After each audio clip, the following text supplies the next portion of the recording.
Hey there guys, I'm back to another video. A new year means another year of video game releases. 2021 so far, we don't have a lot of officially announced games. We'll probably get more games announced and released in 2021 the further we get into the year. Anyhow, here are my top 5 most anticipated games of 2021. Number 5. Super Mario 3D World is one of my favorite Mario games of all time. So much so, it's the only game on my Mario games tier list in A tier.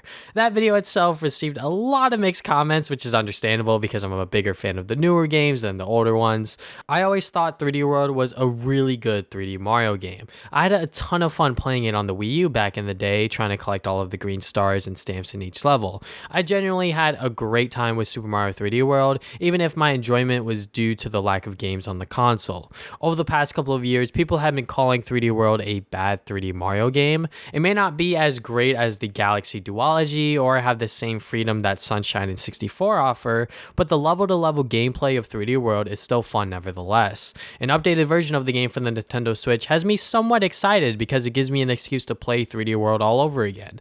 I can see if this game was truly as much fun as I remember it. Also, the game adds online multiplayer, which was sadly lacking on the Wii U version.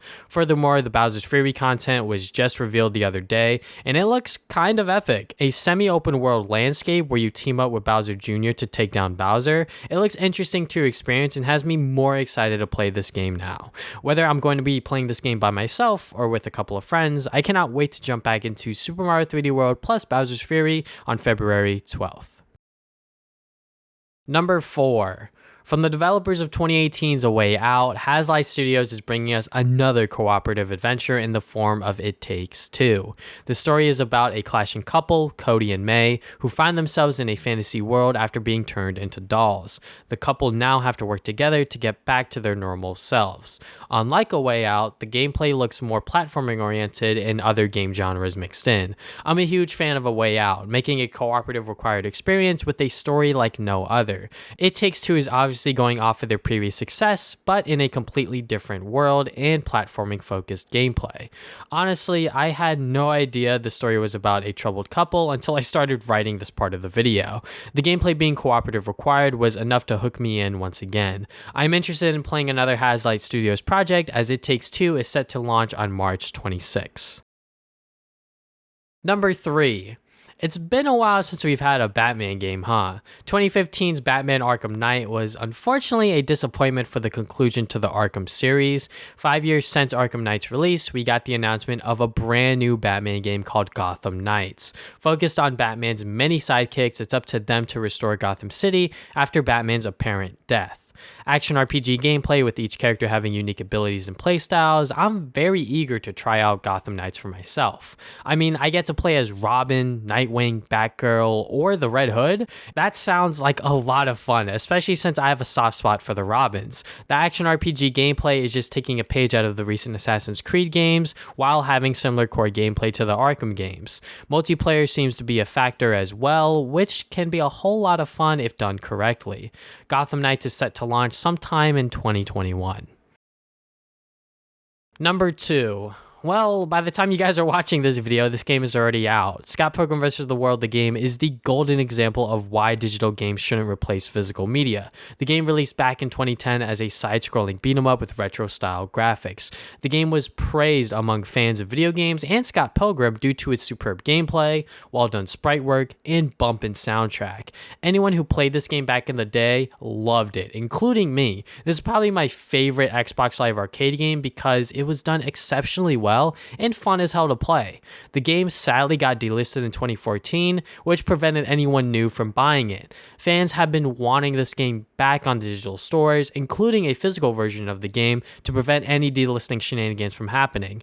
Well, we finally got our wish as Scott Pilgrim vs. the World, the game Complete Edition, was announced early December of last year, and fans rejoiced. I was excited because I don't want to dig up my old Xbox 360 to play this game again, so now I can play it on newer hardware, including PC.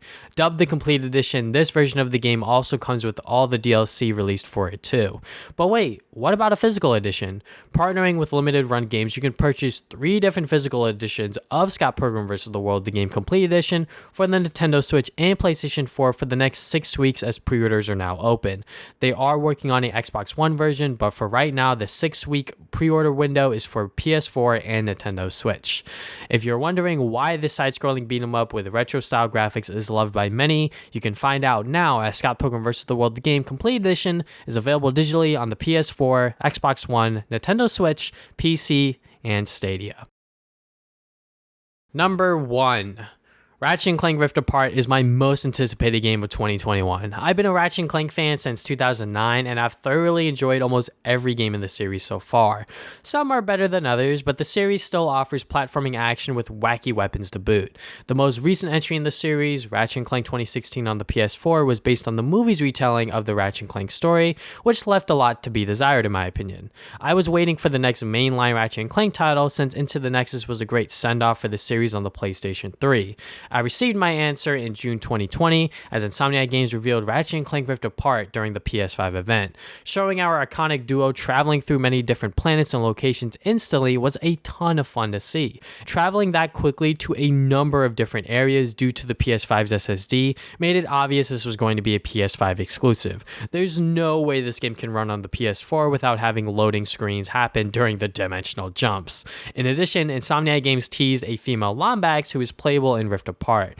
They haven't given us any other details regarding this new Lombax character, so I'm just gonna predict/guess that she's an alternate version of Ratchet from another dimension.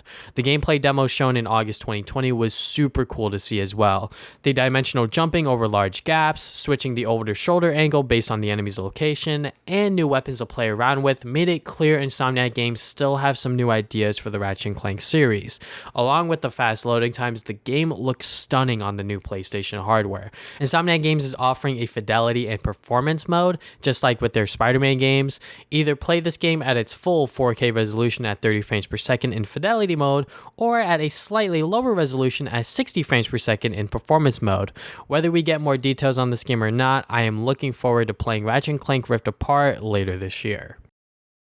Thank you guys for watching this video. If you are excited for any games I didn't mention in this video, leave them in the comment section below. I'm interested to see what other games are being offered for the year of 2021. If you guys haven't already, you can subscribe. I put new videos up on Saturdays. Follow me on social media, Facebook and Twitter. Try to put updates on my future videos. Check out my podcast, the Travis and Damien Podcast, over at anchor.fm/Travis Damien Podcast. And yeah, that is all I have for today. Thank you guys for watching this video once again. I'll see you guys next time with more videos.